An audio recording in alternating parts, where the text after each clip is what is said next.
तो भारत और European union के बीच 18 साल की लंबी बातचीत के बाद अब मंगलवार को ट्रेड एग्रीमेंट अब हो चुका है। भारत और यूरोपियन यूनियन के नेताओं ने मंगलवार को 16वें भारतीय ईयू समिट के दौरान इसकी घोषणा कर दी है।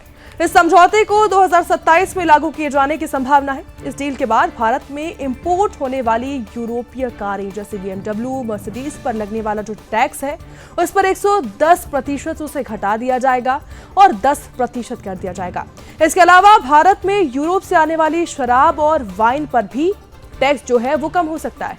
यूरोपीय देशों की शराब पर अभी 150% टैक्स लागू होता है।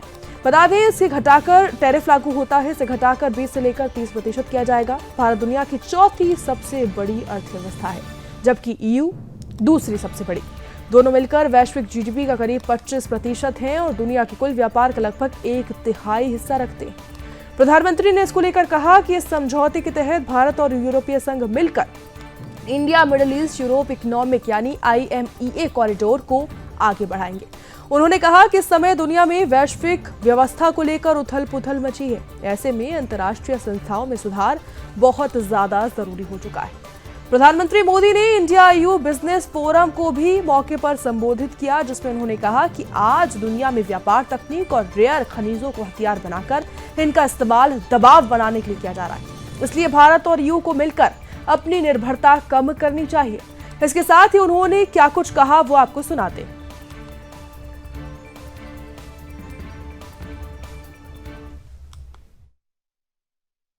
फ्रेंड्स, यह अलाइनमेंट कोई एक्सीडेंट नहीं है।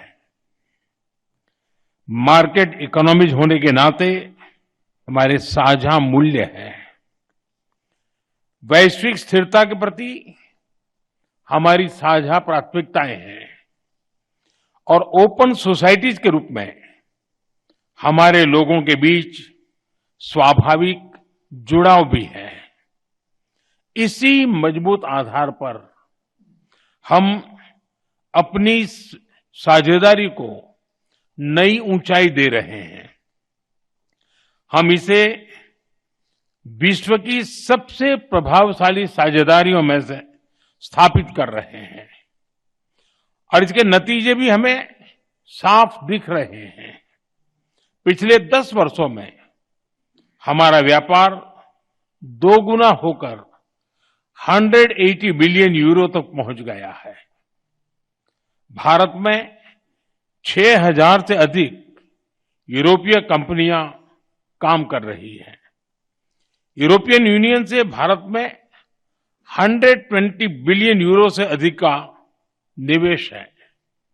भारत की 1500 कंपनियां यूरोपियन यूनियन में मौजूद है और वहां भारतीय निवेश लगभग 40 बिलियन यूरो तक